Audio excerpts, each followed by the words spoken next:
മുടിഞ്ഞു, കേരളം മുടിഞ്ഞു. ഇനി നന്നാകണമെങ്കിൽ ജാതിയും മതവും പാർട്ടിയും നോക്കാതെ ശിക്ഷാ നിയമത്തിൽ മാറ്റം വരുത്തണം.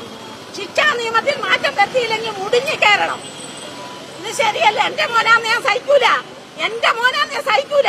ഞാൻ ഇവിടുത്തെ ടീച്ചറായിരുന്നു, ഞാൻ ഇവിടുത്തെ പെൻഷൻ പറ്റിയ ടീച്ചറാ. ഞാൻ പ്രതികരിക്കാൻ തന്നെ വന്നതാണ്. എനിക്ക് സഹിക്കുന്നില്ല. ടിവിയുടെ മുന്നേ ഇരുന്നിട്ട് എന്തുവാ ടി വി കാണുന്ന മുഴുവനും? എന്തൊരു സങ്കടമാ കാണുന്നേ. ടീച്ചർമാരെ ശരിയായ രീതിയിൽ പരിശീലിപ്പിക്കുക, രക്ഷിതാക്കളെ ശരിയായ രീതിയിൽ കൗൺസിലിംഗ് കൊടുക്കുക, ശിക്ഷാ നിയമത്തിൽ മാറ്റം വരുത്തുക. ഗൾഫിലൊക്കെ നടക്കുന്ന ഒരാൾ ശിക്ഷ ഇവിടെ വരണം.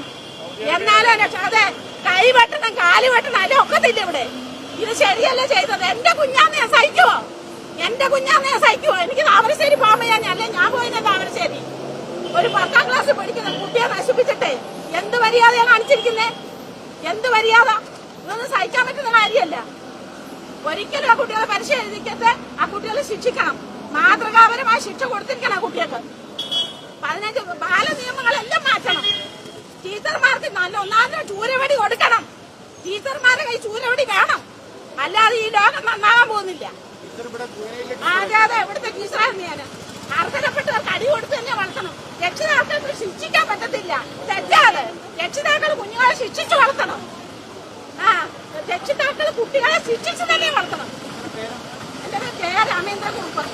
പ്രതികരിക്കാൻ തന്നെ വന്നാൽ ടിവിയുടെ മുന്നേ സഹിക്കാൻ പറ്റുന്നില്ല, അതുകൊണ്ട് വന്നതാണ്. ഇത് ശരിയല്ലേ ചെയ്യുന്നത്? ആരെയും പിടിച്ച് ജയിലിലാക്കിയിട്ടോ ചെറുപ്പക്കാർ പിള്ളേർ ഞാൻ ഒരു രാഷ്ട്രീയത്തിലും പങ്കുചേർത്തില്ല, ഒരു രാഷ്ട്രത്തിലും ഒരു മതത്തിലും ഇല്ല. ഇത് ശരിയല്ലേ ചെയ്യുന്നത്? അത്രയുള്ള എനിക്ക് പറയാം, വേറൊന്നും എനിക്ക് പറയാനില്ല. കണ്ണീരാണ് കുട്ടി. എന്റെ കുട്ടിയാന്ന് ഞാൻ കരയൂലേ? എന്റെ കുട്ടിയാന്ന് ഞാൻ സമ്മതിക്കോ? അതുകൊണ്ട് ഞാൻ പ്രതികരിക്കാൻ വന്നതാണ്. ഇത് ശരിയല്ല. ഇത് ആ കുട്ടികൾക്ക് മാതൃകാപരമായ ശിക്ഷ കൊടുത്തെങ്കിലേ ഈ കേരളം നന്നാകത്തുള്ളൂ. ശരിക്കും ശിക്ഷാ നിയമത്തിൽ മാറ്റം വരുത്തണം. അത്രയുള്ള എനിക്ക്